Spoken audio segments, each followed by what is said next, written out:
qu'on a une web diffusion en direct? Oui. C'est à vous que je parle. C'est vous que je salue. Bonsoir. Moi, je vais probablement utiliser. Alors, Oui. on va attendre. Là, je vais commencer par toi. Pour vous présenter. Ça change rien. Oui. Pour ça, c'est de l'eau chaud et non de l'eau froide parce que. Ça va? Bonsoir. Alors, bienvenue à cette séance extraordinaire du Conseil d'arrondissement du 15 octobre 2018 pour les budgets de l'arrondissement. Alors, je vous présente les élus. En fait, je m'appelle Émilie Tupilé, je suis la mairesse de l'arrondissement et je vous présente les élus qui sont avec nous ce soir.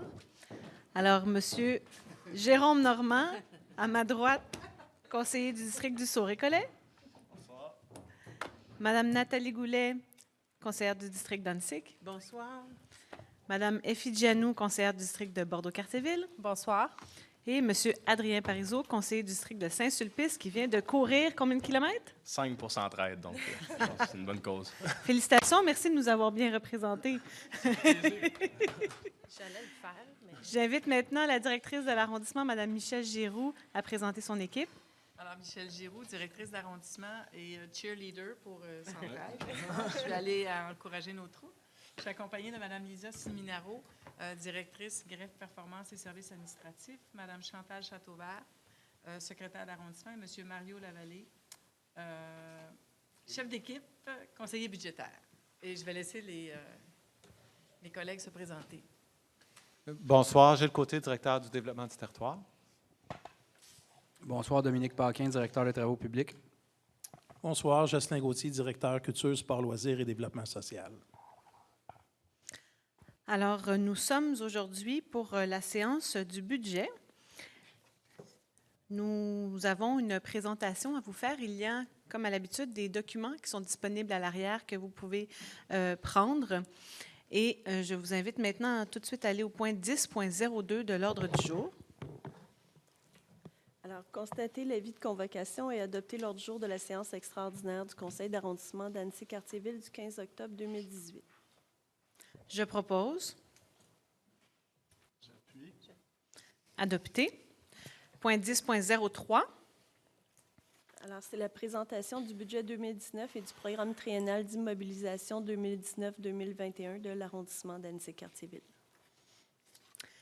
Merci. Alors, nous allons faire une présentation dynamique à deux cette année. Donc, je vais commencer la présentation et Mme Siminaro pourra poursuivre la présentation. Alors, nous avons sur l'écran, vous pouvez suivre les diapositives. Nous avons le privilège aujourd'hui de vous présenter le budget 2019 de l'arrondissement. Alors, nous sommes régis par certaines lois.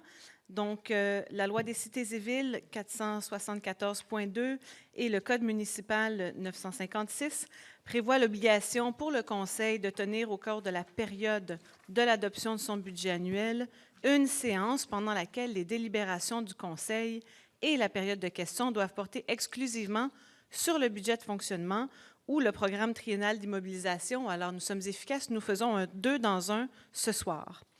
Nous avons donc une soirée consacrée au budget. C'est une soirée extraordinaire et elle est web diffusée également comme les autres séances du Conseil d'arrondissement.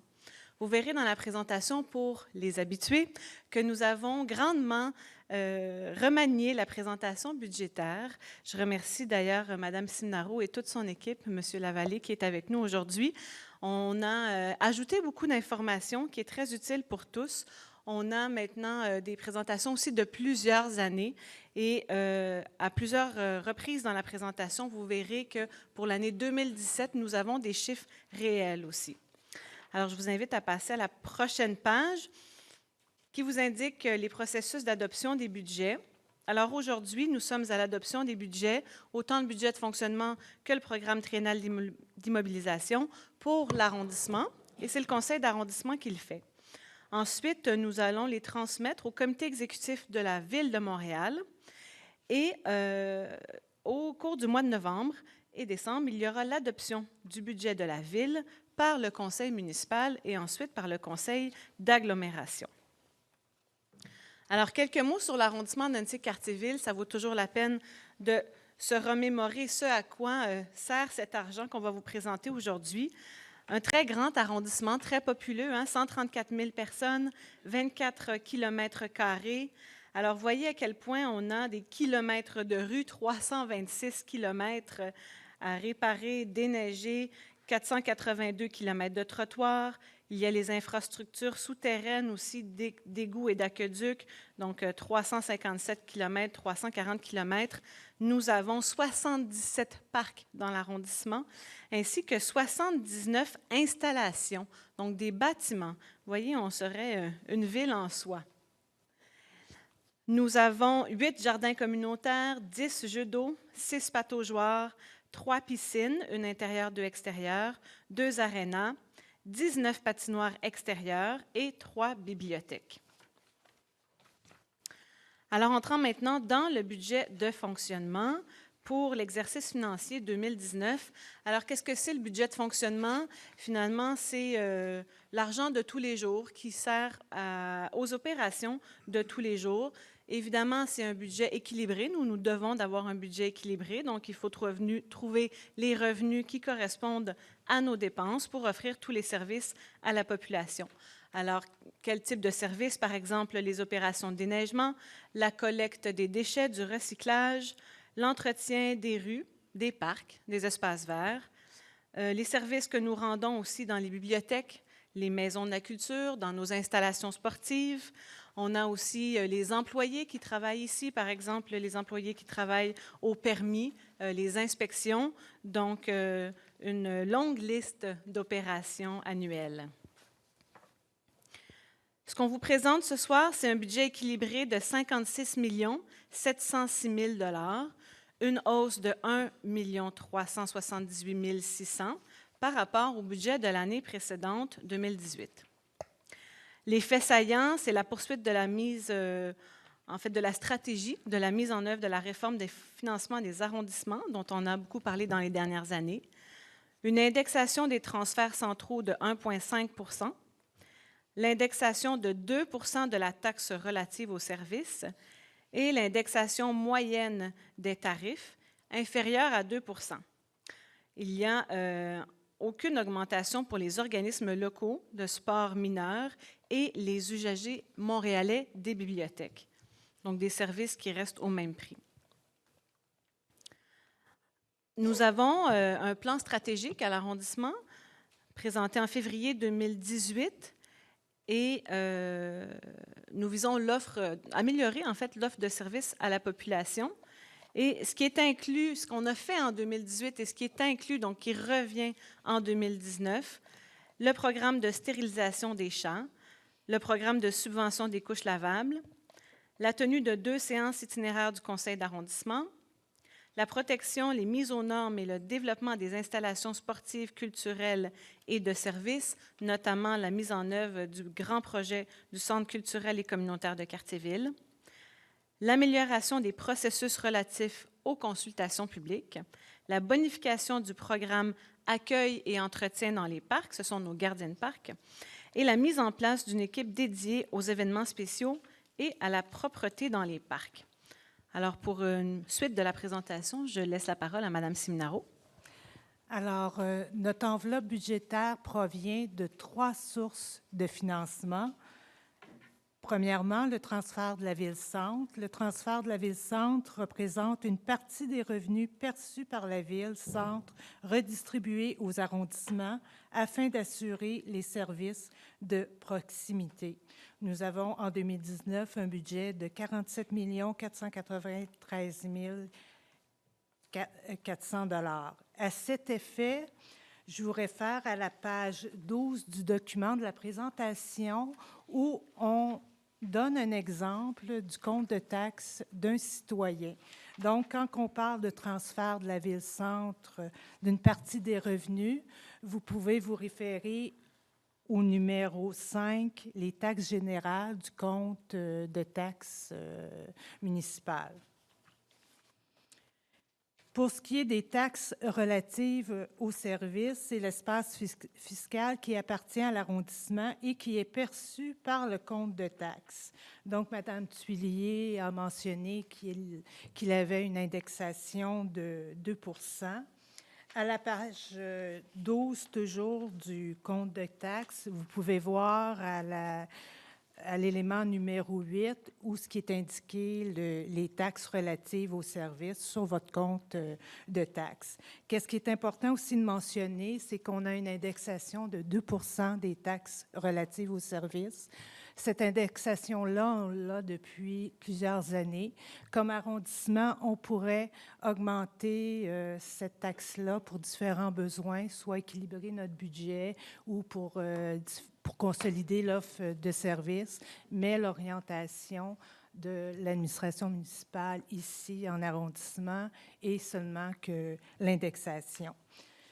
Je vous réfère aussi à l'annexe 1 du document de présentation budgétaire où on vous donne le portrait des 19 arrondissements, du taux de taxation des 19 arrondissements pour l'année 2018. Et on remarque que nous sommes le 18e arrondissement où le taux par 100 $ d'évaluation est le plus bas au niveau de la ville de Montréal. À la page 13 de la présentation budgétaire, on a fait un estimé, un exemple pour un estimé pour une propriété unifamiliale de valeur moyenne. Donc, en 2018, une propriété évaluée à 506 000 $, dont notre taux de taxe relative aux services en 2018 était de 0,0442 par 100 $ d'évaluation. Donc, le montant de la taxe relative aux services était de 223,65 $. En 2019, toujours pour la même propriété unifamiliale, dont la valeur a augmenté à 513 000 $, le taux de taxe relative aux services est de 0,0444 par 100 $ d'évaluation pour un montant total de 227,77 $. Donc, pour le propriétaire de cette propriété, c'est une augmentation de 4,12 $ pour son compte de taxes par rapport à la taxe relative aux services. Donc, le montant en 2019 de la taxe relative aux services est de 7 198 500 $. Troisième source de revenus locaux, c'est les revenus de source locale, revenus provenant des divers services tarifés offerts par l'arrondissement, par exemple la location d'installations sportives ou communautaires, l'occupation du domaine public ou la réfection d'entrées charretières. Je vous réfère au document à la présentation budgétaire à la page 14, où nous avons fait la distribution des revenus de sources locales par activité selon les catégories du MAMO, donc le ministère des Affaires municipales et de l'occupation du territoire. Comme vous voyez, le budget original 2017, 2018 et 2019, au niveau des revenus, notre cible est toujours la même. Donc, c'est une décision administrative de garder toujours notre même cible. D'année en année, selon l'historique ou le futur, on peut faire certains réajustements au niveau de la variation des taxes, des revenus, mais c'est très minime. Donc, on conserve toujours le 2 14 100 $ au niveau de notre cible. Vous avez au tableau le réel 2017 qu'on a fait 2 633 900 comme revenu. Donc, l'excédent de notre cible va dans notre surplus de fin d'année au niveau de notre budget. Donc, pour un 2 14 100 au niveau des revenus de source locale, pour un total de budget de fonctionnement 2019 de 56 706 000 $. Répartition, 84 au niveau des transferts centraux, suivi par la taxe relative aux services de 13 et de revenus de sources locales de 3 au niveau de notre répartition par rapport à notre budget de fonctionnement. À la page 15 du document, nous parlons, Mme Tuillier, initialement, au début, a parlé de stratégie d'équilibre budgétaire. Donc, notre budget doit être équilibré. Nous avons prévu en 2019 des dépenses supplémentaires de 1 528 100 $. Donc, pour les indexations des dépenses de rémunération, 585 800. Les autres indexations, quand on parle des indexations des contrats au niveau de l'électricité, 82 700. Et notre consolidation de l'offre de services que Mme Tuillier, dans les faits saillants, a mentionné au début, nous en avons pour 859 600 $. Vous allez voir dans le document budgétaire à l'annexe 2, vous allez avoir le détail de notre consolidation au niveau de notre offre de services. Notre mode de financement pour ces dépenses supplémentaires, notre augmentation de des transferts centraux de 1 220 500, nos revenus supplémentaires de la taxe relative aux services de 158 100 et notre rationalisation des dépenses de 149 500 pour un total de 1 528 100. Donc, notre financement et nos dépenses sont équilibrés pour l'année 2019. Le budget de fonctionnement 2019 réparti par direction. Dans le tableau, comme vous voyez, nous avons 5 directions. 41 % de notre budget en 2019 est au niveau des travaux publics. 50 % au niveau de la performance, greffe et services administratifs, 18 % la culture, sport, loisirs et développement social, 15 % développement du territoire et des études techniques et 6 % au niveau de la direction de l'arrondissement. Comme vous pouvez voir, nous avons mis les années 2017, 2018 et 2019. Nous avons une stabilité dans notre répartition budgétaire par direction depuis les 3 dernières années.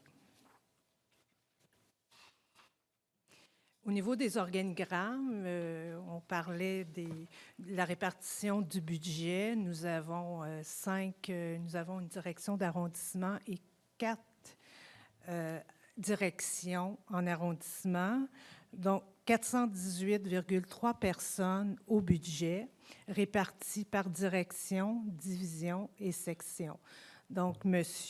Gilles Côtier, responsable de la division du développement du territoire, avec 2 divisions, urbanisme, permis et inspection, et la division des études techniques.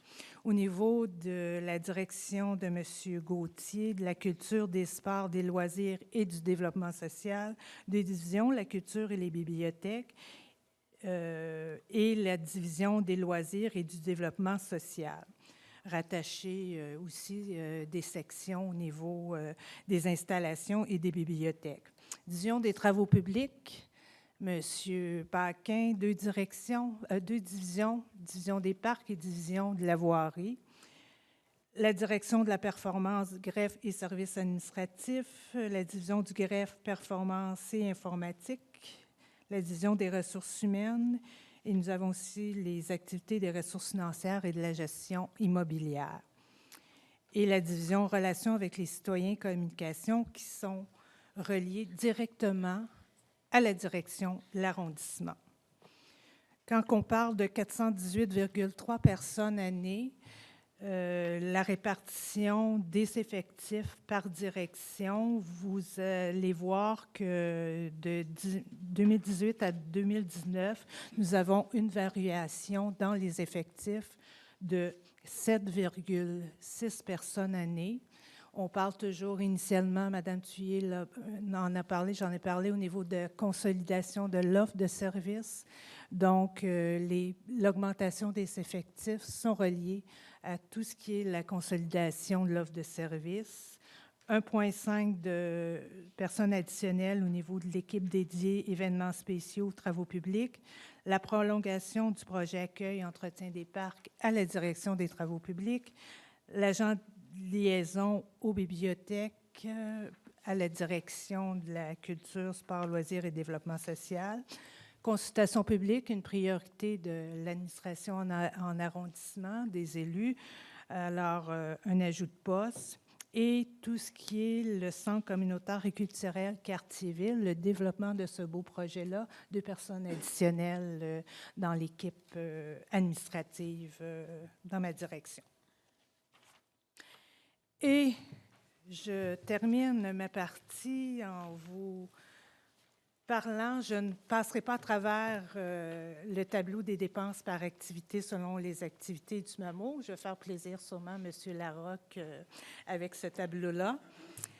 Alors, nous avons mis le budget original 2017, 2018, 2019 réparti par les activités selon le ministère. Les grandes activités sont l'administration générale, la sécurité publique, le transport, l'hygiène du milieu, santé et bien-être, l'aménagement, urbanisme et développement, loisirs et culture.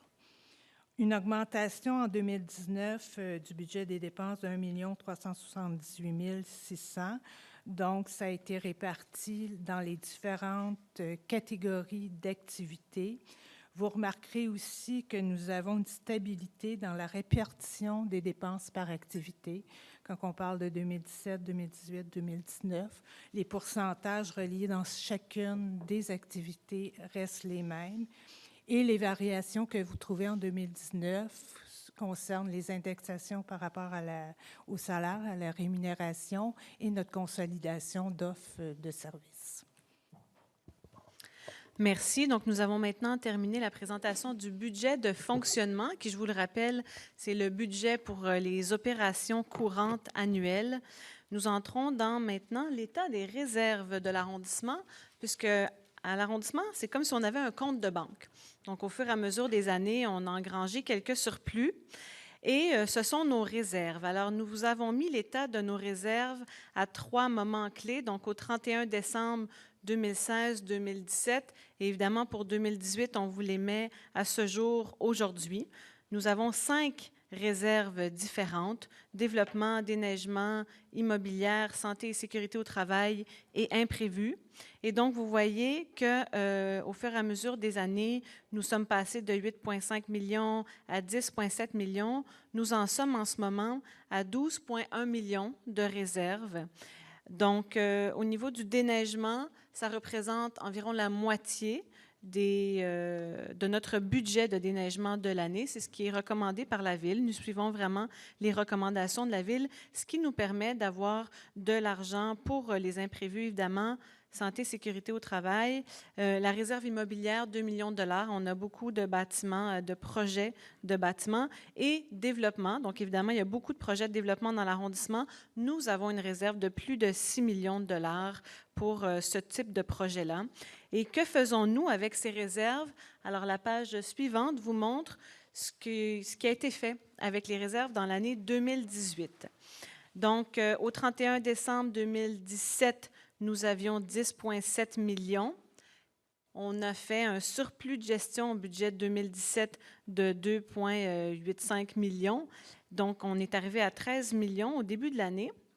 Et voici ce que le conseil d'arrondissement a décidé d'approuver comme projet en allant chercher des sous dans les réserves. Donc, l'aménagement de ruelles vertes pour 127 838 $, les travaux d'abattage et dessouchement pour 206 595 $, une structure additionnelle pour le bureau technique afin de planifier des travaux de réfection routière pour 310 000 $, une contribution financière au marché NC Quartier-Ville pour la chambre froide qu'ils ont maintenant à la station de métro Sauvé pour leur marché, l'élaboration d'un plan de déplacement, donc la démarche que nous sommes en train de faire pour 262 699 $, et la consolidation des offres de services dans le plan stratégique 2018-2021, 500 000 $, et le 500 000 on peut le lier à des projets plus spécifiques qui sont la réduction de la limite à 30 km/h qu'on va voir de plus en plus. Ce sont les panneaux et toute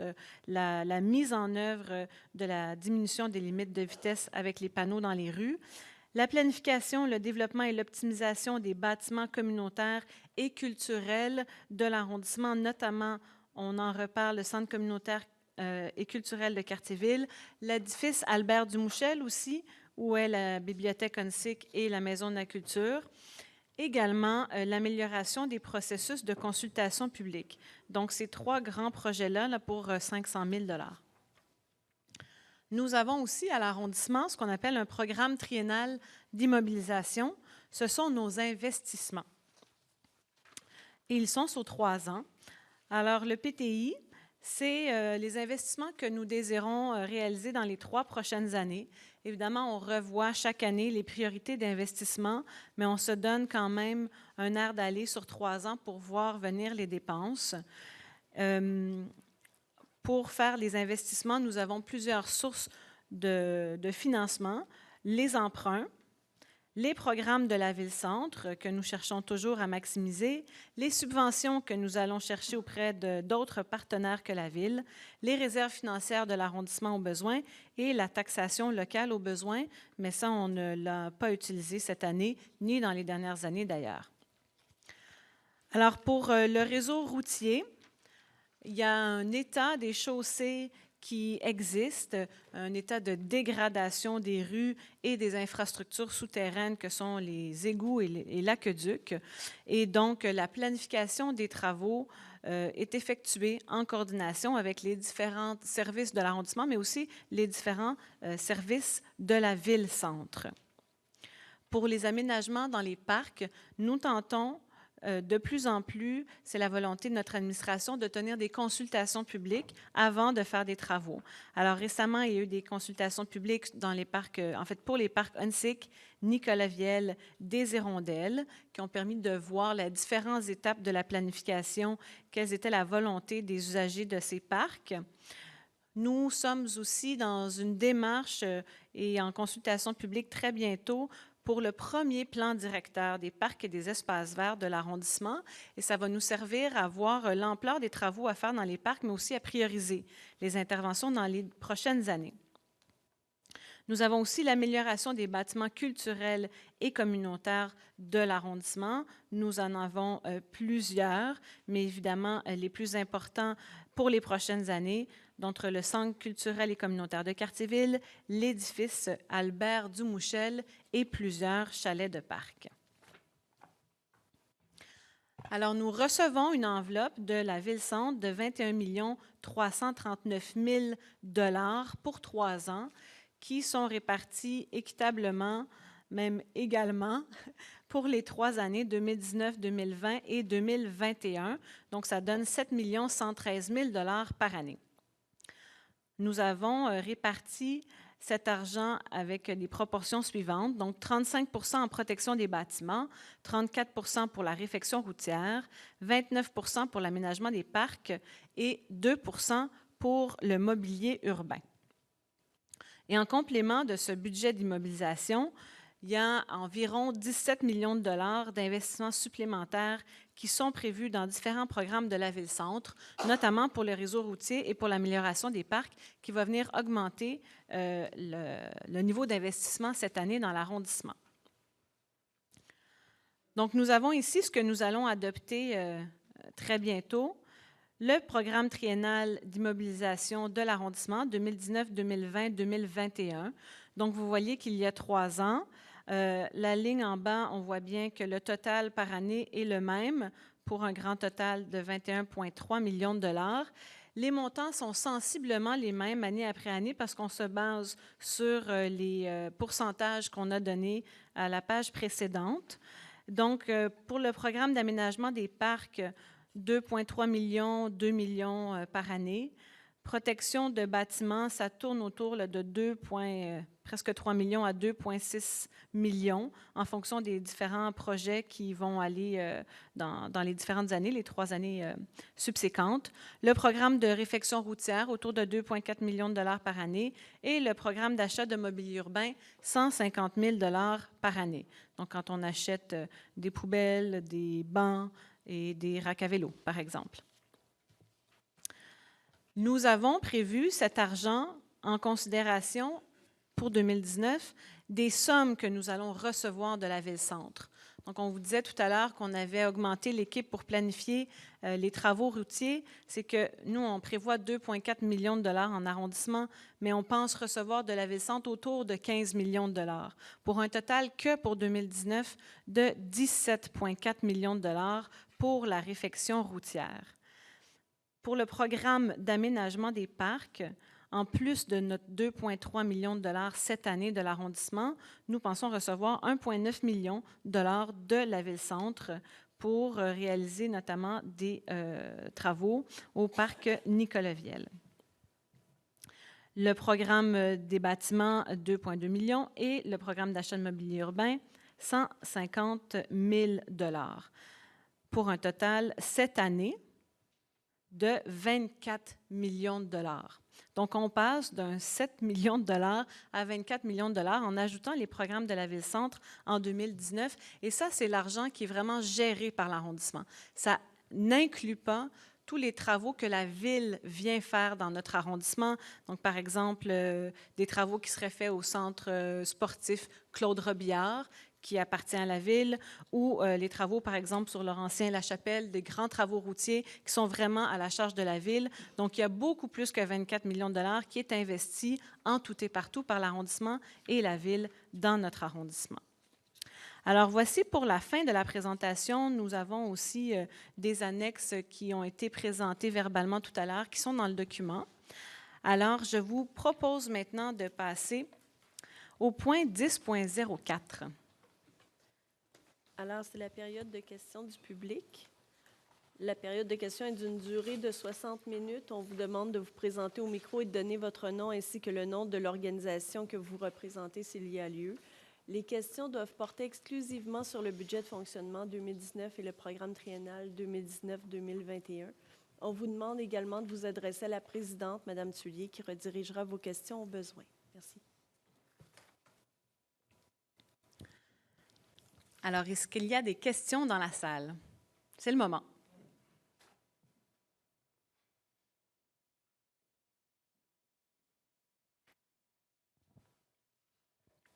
Hey, mais c'est le fun, on est 4. Non, en réalité, il y en a 2, là, je ne les compte pas. On est 2. Bon. Il y a plein de monde qui nous regarde en web diffusion. Mon nom, Gilles Larocque, je me représente moi-même. Alors, bonsoir à tous. Bonsoir. Écoutez, c'est le fun de revenir à l'arrière. Et je vous avoue, je suis comblé par 2 pages. Vous le savez très bien, Mme Thuillier, Mme Seminaro aussi. Les pages 14 et 20. Mais ça fait au moins 4 ans que je les demande parce qu'on ne les présentait plus. Et enfin, on les a. Donc, félicitations. Merci beaucoup, beaucoup, beaucoup. Je ne sais pas par hasard, mais avez-vous été inspiré par M. Croteau? Parce que dans Rosemont, sauf l'année passée, si j'avais le droit d'aller le chicaner, j'irais.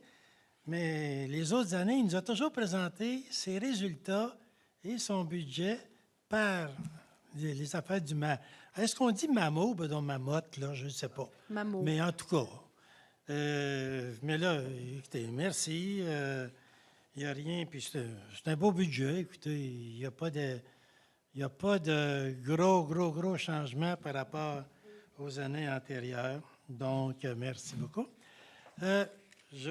Écoutez, juste là-dessus, nous recevons vos félicitations et c'est les félicitations que j'ai transmises dès le départ à toute l'équipe de Mme Seminaro. C'est important, effectivement, d'avoir un portrait global et je tiens à souligner que nous faisons beaucoup plus que ce que le ministère le demande. Donc, on a énormément plus d'informations dans la présentation budgétaire aujourd'hui.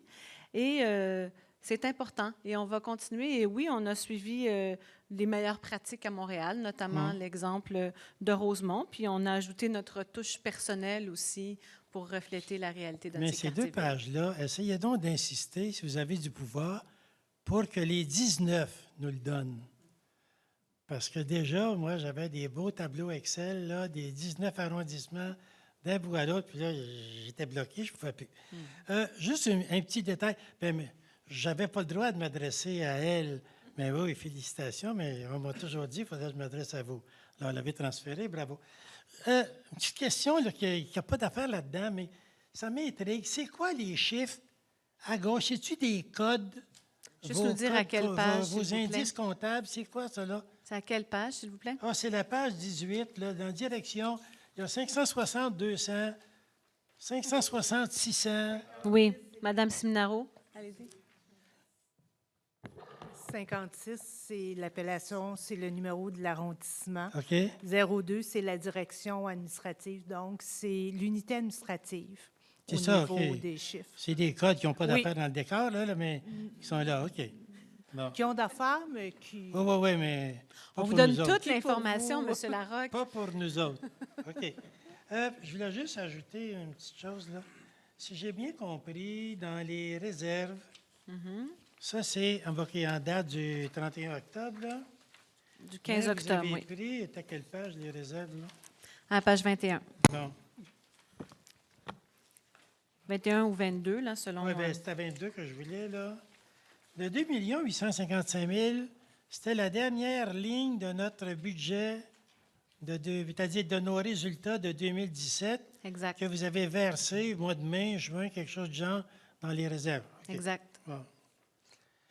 Avez-vous une petite idée, les 15 millions, 15 que la Ville-Centre, à la page 29, les 15 millions que la Ville-Centre va dépenser dans le programme de réfection routière, est-ce que vous connaissez les projets en question? Quelles sont les rues qui vont être attaquées? Saint-Hubert va être là-dedans? Alors, justement, le 15 millions, c'est de l'argent de la Ville, mais qui est géré par l'arrondissement. Ah! Donc, ça peut être autant de la réparation complète que du resurfaçage. OK. Et c'est ce que je disais tout à l'heure. Donc, on a à l'arrondissement des tableaux de la liste des rues avec l'indice de dégradation à la fois de la chaussée, des égouts, des aqueducs. Et la liste est bonne pour de nombreuses années parce qu'on sait qu'il y a de nombreuses rues à refaire. Et en fonction de la coordination des travaux entre les différents services, les élus reçoivent et discutent de la liste de la priorisation de ces rues chaque année. Elles sont comme repriorisées chaque année avec le service du développement du territoire. Donc, c'est vraiment en arrondissement que nous allons prendre les décisions de 17,4 millions de dollars pour la rénovation des rues. 17? Ah oui, mais OK, mais en tout, là, vous allez investir 24 millions. Au grand total, Oui, au 24 grand millions total. tout investi, mais juste pour les rues, c'est 17,4 millions. Ça, c'est à part que ce que la Ville-Centre peut venir décider de faire dans l'arrondissement, sur son Exactement. budget. Exactement. Bravo. Bien, merci beaucoup, puis encore une fois, félicitations. Merci. Bonne soirée, M. Larocque. Est-ce qu'il y a d'autres questions? Merci. Alors, nous allons passer maintenant au point 30.01. Approuver et transmettre au comité exécutif de la Ville de Montréal les priorités relatives aux projets inscrits dans le cadre du programme triennal d'immobilisation 2019-2021 de l'arrondissement d'Annecy-Cartierville. Je propose. J'appuie. Adopter. 30.02. Dresser et transmettre au comité exécutif le budget de fonctionnement 2019 de l'arrondissement d'Annecy-Cartierville. Je propose. J'appuie. Adopter. 70.01. C'est la levée de la séance. Alors, n'ayant plus d'objets, merci beaucoup de votre présence et on se voit le 12 novembre au futur Centre culturel et communautaire de Bordeaux-Cartierville sur la rue Grenet. Merci, bonne soirée.